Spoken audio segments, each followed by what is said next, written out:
紫禁城，我怎么又回到这儿了？不对，我要去找bug。bug，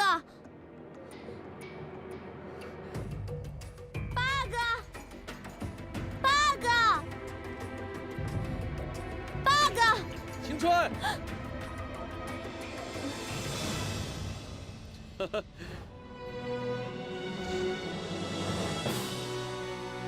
晴川，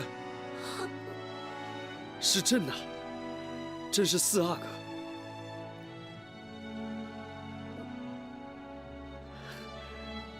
知道吗？朕费了9牛2虎之力才把你找回来。你要去哪儿？我要去找bug。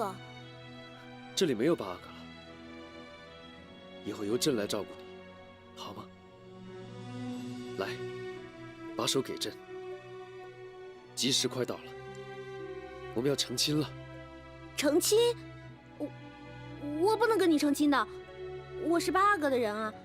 我现在要去找我老公了。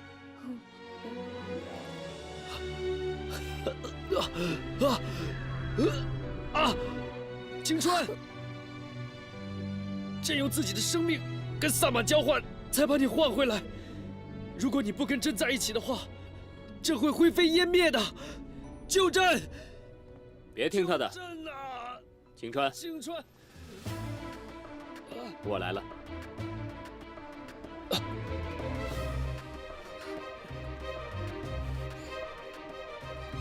晴川，难道你要看朕死吗？你这么狠心！晴川，我们才是一对。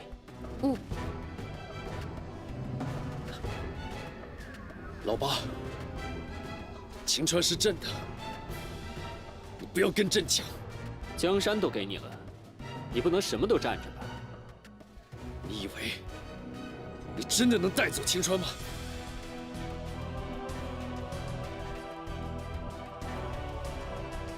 晴川你是带不走了。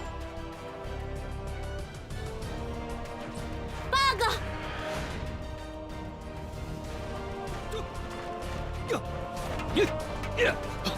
快！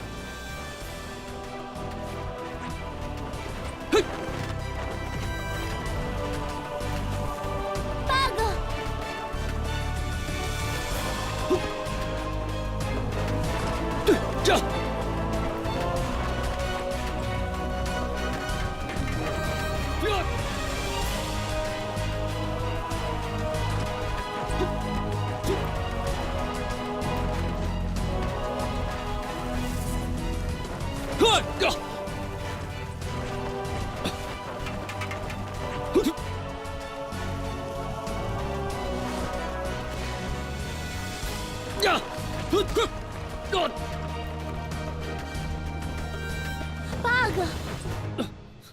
原来皇上是要依靠皇权才能得到一段根本不属于自己的爱情。只有朕才能让晴川真正的幸福。为了这一天，朕宁愿做千古罪人。放箭！不要！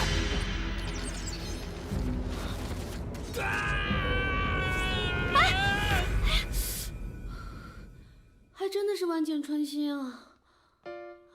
哎呀，怎么了？怎么了？你这个蠢女人，你有床不睡，非要睡在电脑跟前。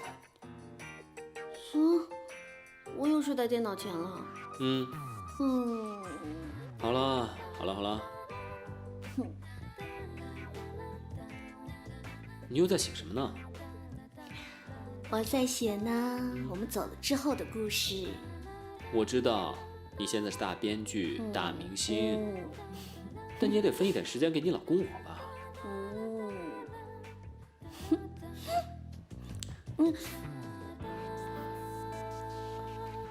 那怎么办呢？现在市场又不景气，你看看，你又是从古代来的，手不能提，肩不能扛的。我要再不多写点东西，你说将来的日子怎么过呀？不过呢，你就等着看我的新故事吧，我要给皇上一个不一样的结局。神经！什么年代了还皇上？今天是开机第1天啊，我快迟到了！哎呀，哎，你怎么也不提醒我呀？哎，怎么办？怎么办？来不及了，来不及了！哎呀，我走了，我走了啊！哎，给你的。哎，又吃，你自己吃吧啊！我走了，老公。走了，走了。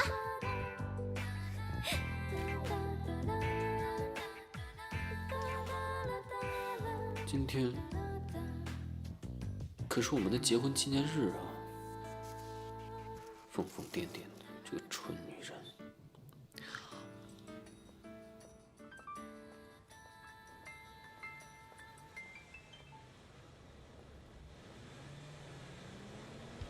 哦，哇，这么多名车是谁的呀？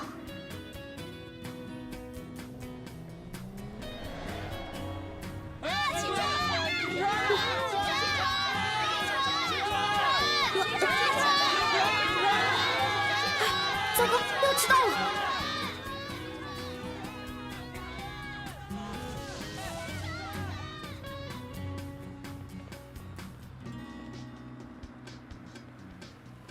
等好，不要往前！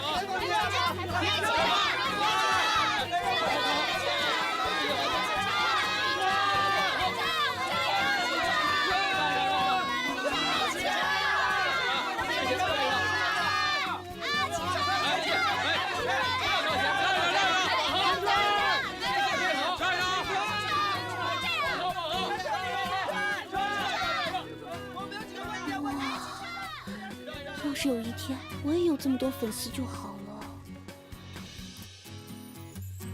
喂，你在看什么呢？化妆了啊？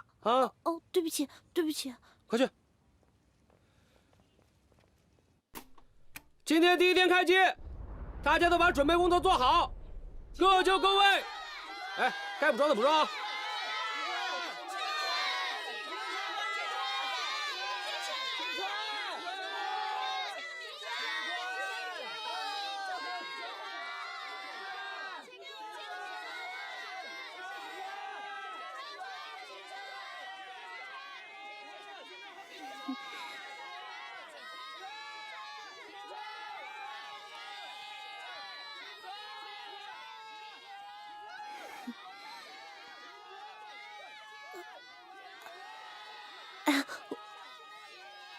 青川姐，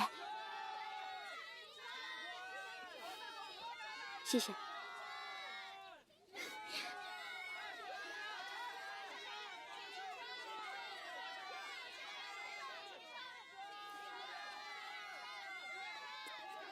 我老公他经常跟我说，棒棒糖的滋味很好，可是我总说他幼稚。现在尝一下。味道还真的挺不错的。那当然啦，糖果啊会使人心情愉悦。我有一对夫妻朋友啊，他们在结婚纪念日的时候都会互赠棒棒糖的，寓意是甜甜蜜蜜。结婚纪念日，给你的。青川姐，你知不知道我很羡慕你的？你那么红，又有一个那么爱你的老公，实在是太完美了。我能像你一样，那就好了。有时候，你看到表面上的完美，并不一定是真的完美。青春，准备好了，到你了。抱歉啊，黄哥，麻烦你帮我告诉导演，这个戏我不能演了。啊？不是这戏马上要开拍了，你让我们上哪儿找人呢？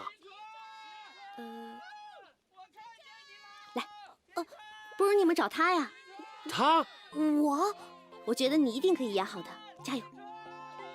谢谢了。哎，青川老师，你去哪儿啊？我要去追寻我的爱情。爱情？副导演，导演，怎么回事啊？青春他不拍了啊？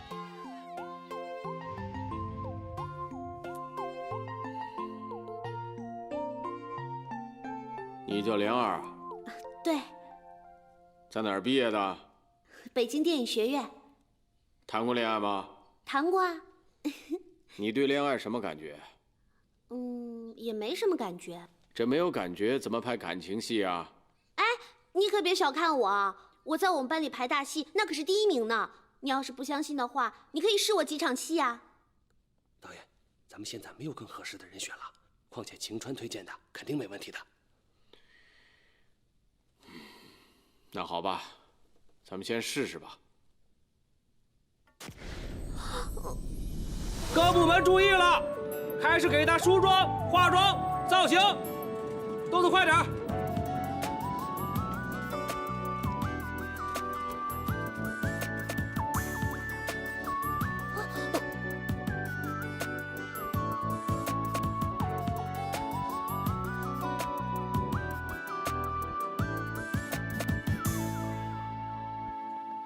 莲儿，这是我们要拍的第1个场景。我们拍的是一个轻功戏，戏里的女主人公跟你的年纪差不多。刚开始的时候，她还没有恋爱过，她憧憬着能有一道阳光照在她身上。你看，这是我们的第1个场景。我踩到了，你们继续加油啊！好。哎呀，我也踩到了，真好。这里有，这里有。这个几呀？我又踩到一个。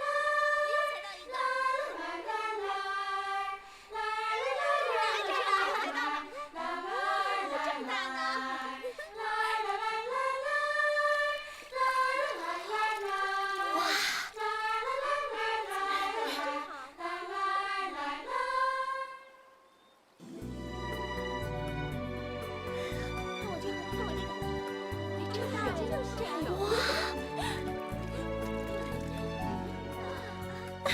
这也不错啊！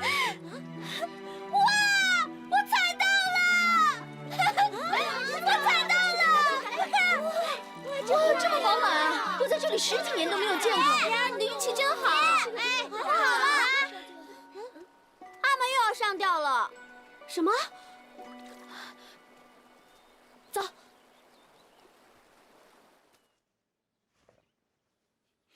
老爷，你别这样，老爷！我寒窗苦读10年，好不容易得到个候补的4品典仪，我候补了大半辈子了，怎么也候补不上。老爷，我求你了！如果我能力不足，我可以设法努力去弥补。可是大清朝要的不是能力，是贿赂。哎呀，走吧，走吧。老爷，不要上吊啊！你让我去死！我们有钱了。你看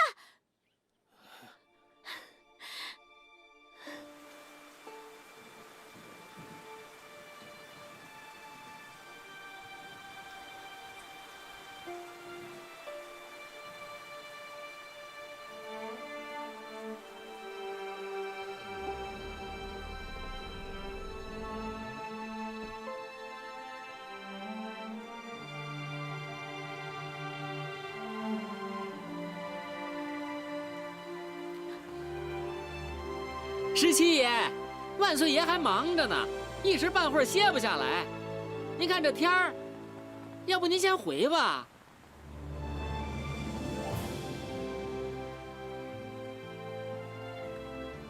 万岁爷起驾！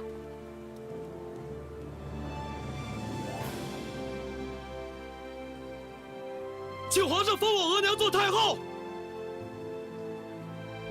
请皇上封我额娘做太后。万岁爷起驾！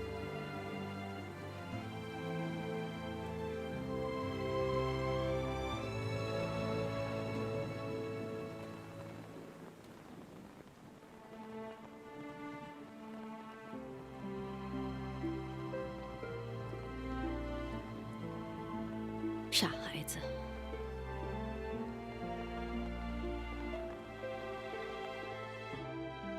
你们都下去吧。是。儿啊，你知道为什么额娘想要做太后吗？额娘虽然不是皇上的生母，可佟家皇后去世以后，皇上是让额娘给培养长大的。于情于理，皇上都应该封额娘您为皇太后。不是这样的，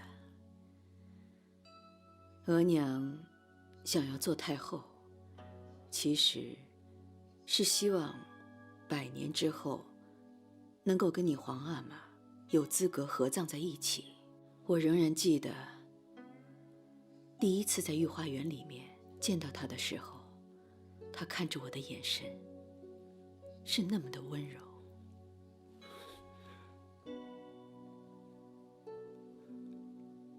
额娘，儿子对不起您，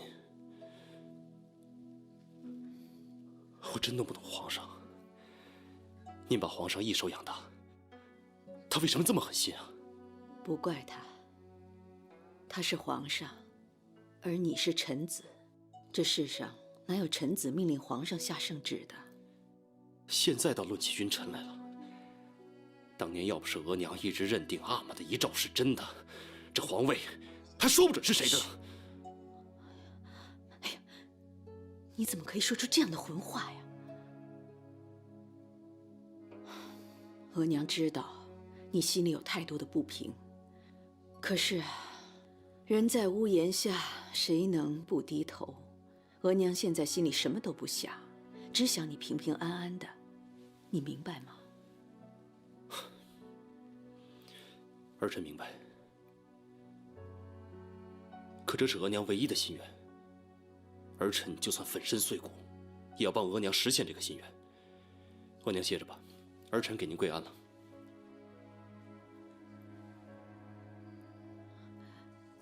老十七，这孩子的牛脾气，将来一定要吃大亏的。十七爷，您回来了。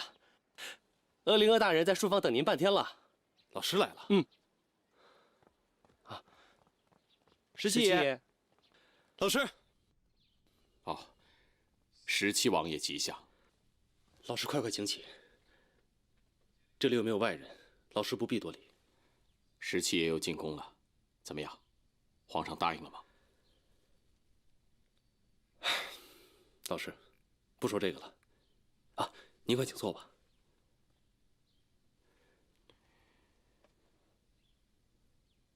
老师来找我，一定有很重要的事吧？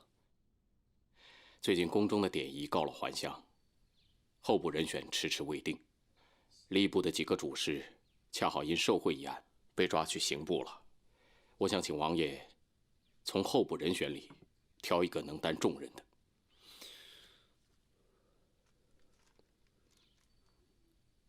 老师，我看这个灵柱不错，我看过他的文章，有几分文采。王爷真是目光如炬，原本我也看好此人，不过，王爷看看这个，这是他送来的。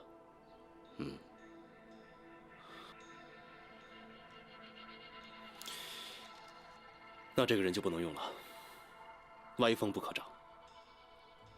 我再看看还有没有合适的人选吧。来，你们2个多吃一点啊。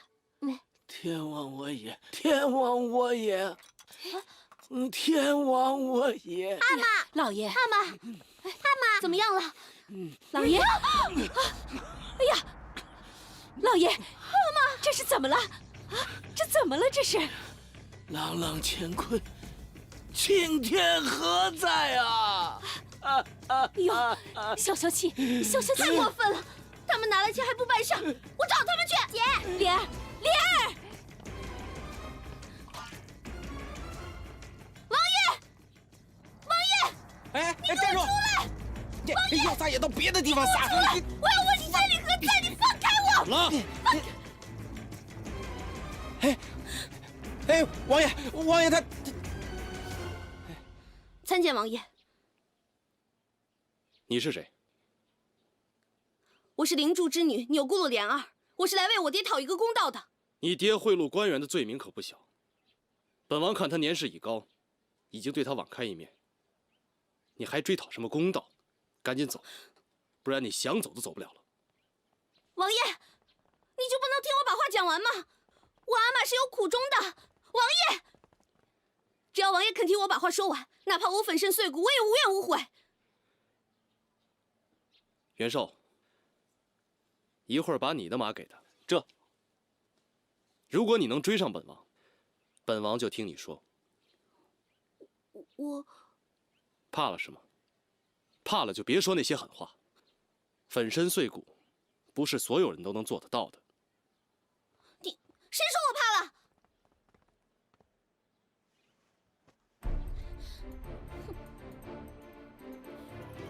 这，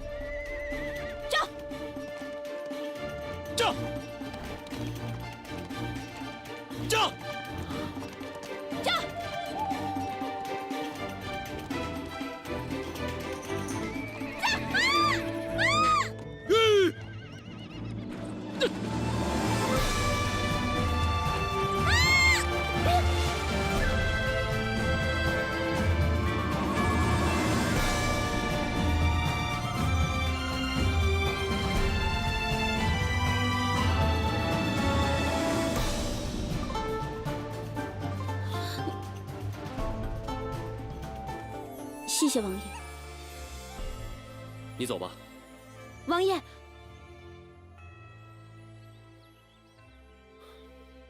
你拿刀私闯王府，本就应该是死罪。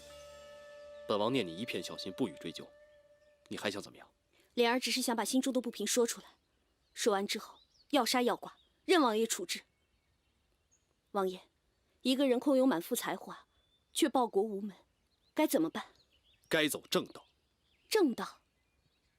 我阿玛走了10几年的正道了，可每一年都是因为没有贿赂而被打回了原形。王爷，您是正义的化身，您讲原则，讲规矩，那您这10几年去哪儿了？你怎么不出来主持公道呢？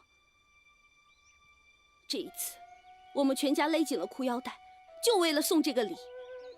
王爷现在又出来跟我说走正道，这棺子下面2个口，我们怎么猜得透您的心里啊？朝廷虽有宵小，但不会永远都是这样。可我们已经等了10几年了，人生有多少个10几年可以等？王爷，你告诉我，以我阿玛的能力，是否可以担当重任？以灵柱之才，做个4品典仪，还是绰绰有余的。那就请王爷成全我阿玛，给他一次公平的机会，明你情愿一死，以赎冒犯之罪。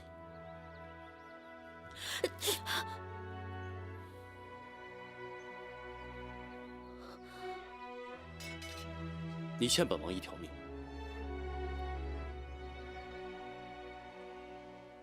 这个还你。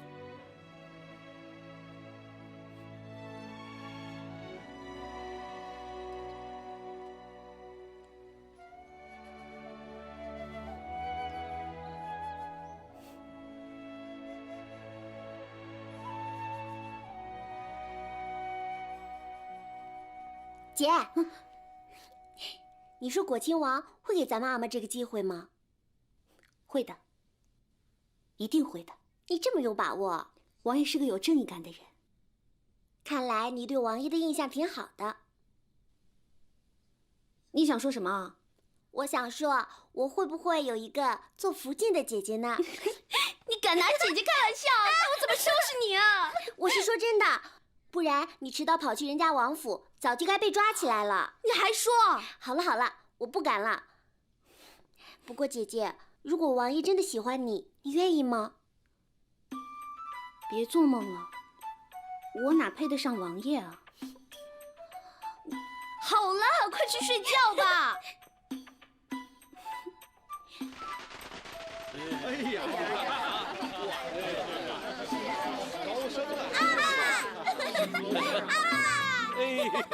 阿玛升官了！阿玛升官了！阿玛，恭喜阿玛！恭喜阿玛！我真的当官了，真的，真的，真的真的，你这不是在做梦？圣旨不还在屋里吗？阿玛，你真的做官了，你可以实现自己的抱负了。我当官了。我终于当官了。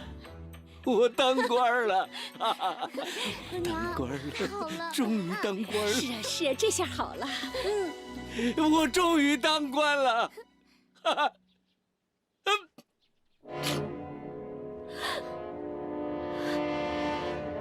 老爷，老爷，阿玛，老爷你怎么了？你怎么了？你醒醒啊，老爷！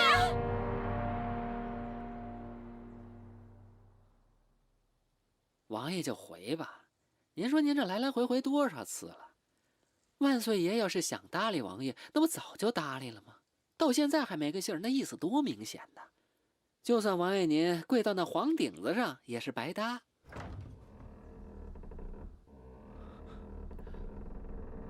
请皇上封我额娘做太后。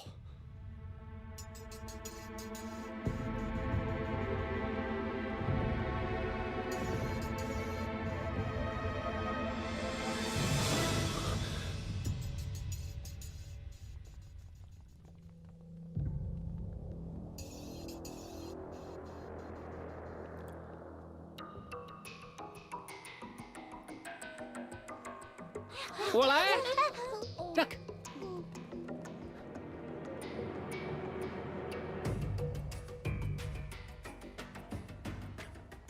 奴才苏培盛。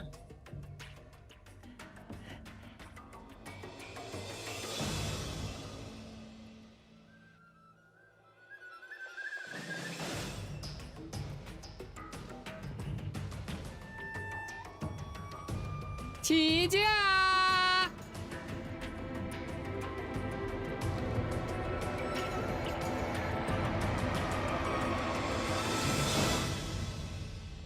苏公公，这个人是谁呀？怎么敢做皇上的御驾？不怕违反祖制吗？这是万岁爷新纳的云嫔娘娘，祖制算什么呀？只要娘娘高兴了，就算是天上的月亮，皇上也得给娘娘摘下来。您明白吗？看来皇上只听女人的话。这枕边说的，比殿前的管用多了。十七爷，您总算是品出些味儿来了。十七爷走好，不送。我不是跟你说过了吗？王爷不在家。那我就在这儿等王爷。哎，你欠扁是不是？你走，走，放开我！走啊！我就在这儿等他。怎么回事？王爷，这位姑娘一身重孝，非要见您不可。刚才跟她说了，王爷不在，可她说什么也不肯走。参见王爷。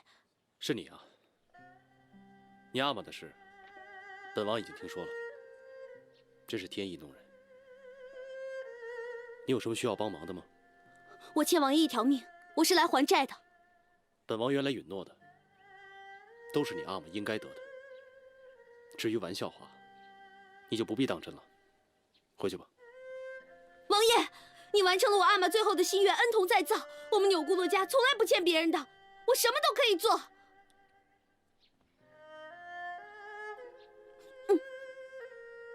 进来吧。谢王爷。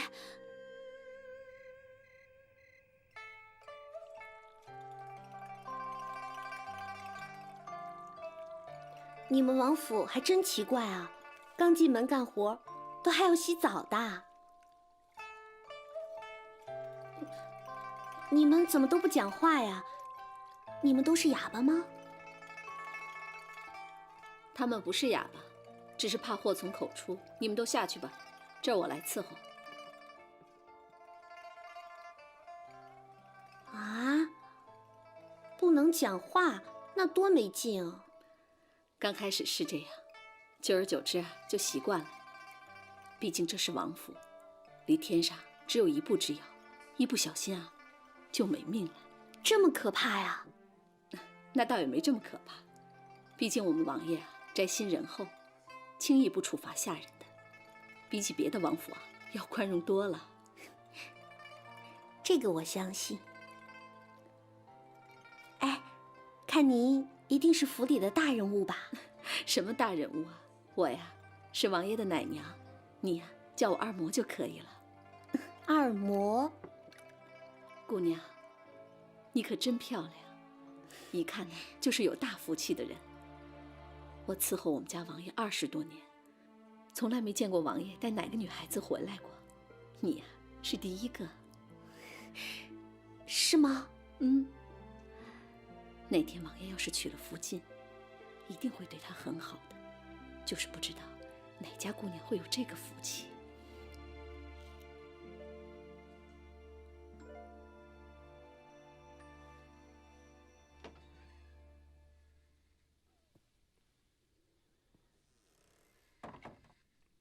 参见王爷。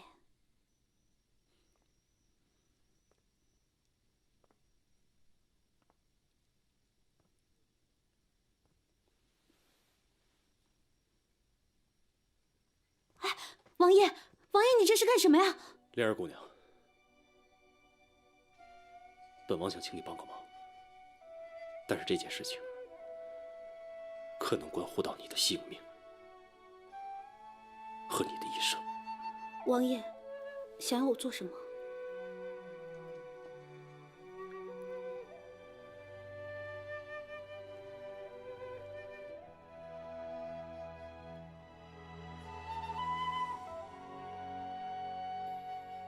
你看到这幅画了吗？这位就是我的额娘秦太妃。这2个小孩就是我和皇上。当年皇上出生的时候，皇上的额娘孝恭仁皇后分位还很低，按照宫里的规矩，分位低的嫔妃所生之子必须交由佟家皇后抚养。但是佟家皇后身子骨不好，实在不便抚养孩子，就硬塞给了我额娘。在这深宫之中，最忌讳的就是替别人养孩子。你离他近一点，别人会说你有意攀附；你离他远一点，别人会说你只疼自己的儿子。如果他有个头疼脑热，那谋杀的脏水就直接泼到你的身上。可是她无怨无悔，她爱她的丈夫，她愿意做出牺牲。最近她的身体不好，她告诉我，她想当太后，不为别的，她只想在100年之后，能够陪伴在我皇阿玛的身边，跟她合葬。我想完成她的心愿，但是皇上拒绝了。那我能做什么？我要你进宫，获得皇上的宠爱，帮我讨这个伤。当然，你可以拒绝我，这毕竟是你的一生。王爷之前帮我，是因为念在我一片孝心。既然王爷成全了我的孝心，我又怎么能拒绝王爷呢？你答应了，可皇上未必看得上我。这个你放心，我都会部署的。离选秀还有一段日子，你就留在王府，好好的跟二嬷学规矩，剩下的事情都交给我。身为宫中女眷，外貌体态固然重要，个人修为也不容小觑。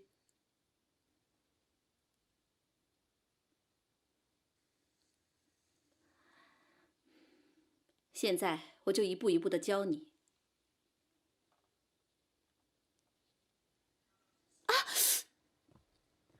王爷，王爷，参见王爷。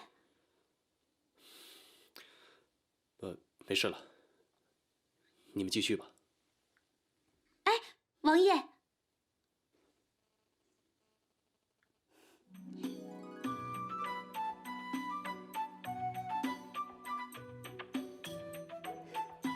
你看，这是我刚绣的雪中红梅，请王爷指教。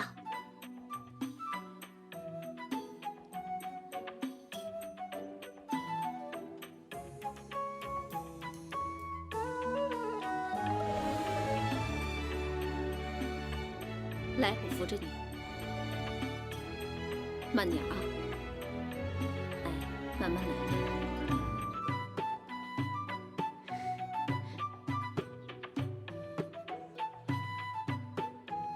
嬷，这宫里的女人都这么走路吗？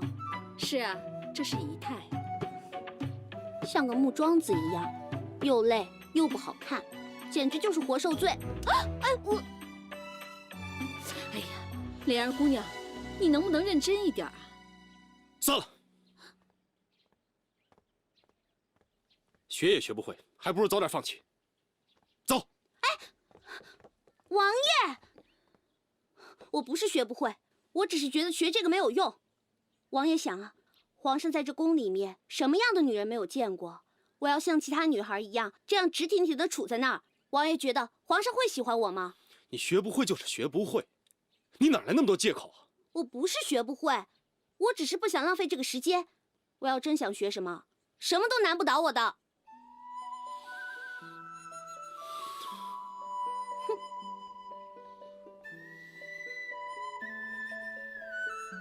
猜，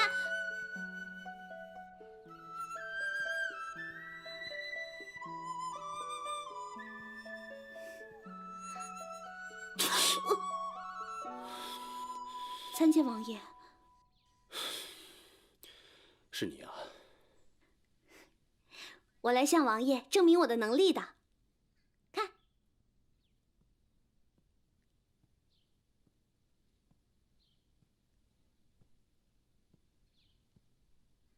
参见王爷。怎么样？不错。我就知道我能学会。你还是先学好规矩吧。是。王爷。还有什么事儿？今儿是七夕，我想回家一趟。我想陪着我额娘还有我妹妹四处逛一逛。好吧。谢王爷。啊，王爷有空也要出去走走，要不然烦心事堆在心里，连睡觉的时候眉头都是皱着的。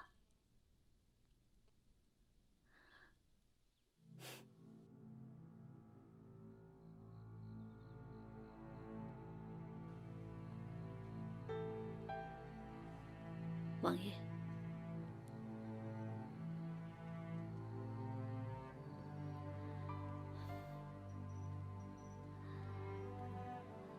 这个叫莲儿的姑娘真不错。老奴看得出，王爷看她的眼神不一样。王爷真的要送她进宫吗？王爷，茫茫人海，想要找一个合自己心意的人不容易。二嬷不希望王爷以后后悔。天色不早了，早点回去休息吧。王爷，二嬷，你怎么最近话变得这么多呀？王爷息怒，那二嬷告退了。王爷有空也要出去走走，要不然烦心事都堆在心里，连睡觉的时候眉头都是皱着的。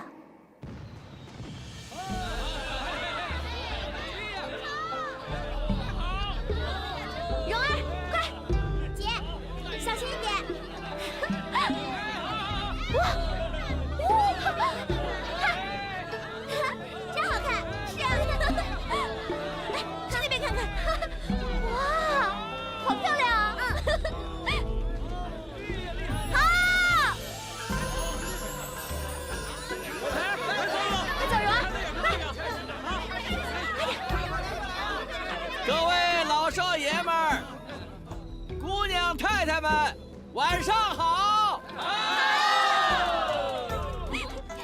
我们1年1度的七夕有情人踢毽子大赛即将开始，跟往年一样，每对有情人组成一组，相互配合着踢毽子，谁的毽子最后落地，那就算赢了。赢的人将获得由城中10大乡绅捐出的100两银子。哇！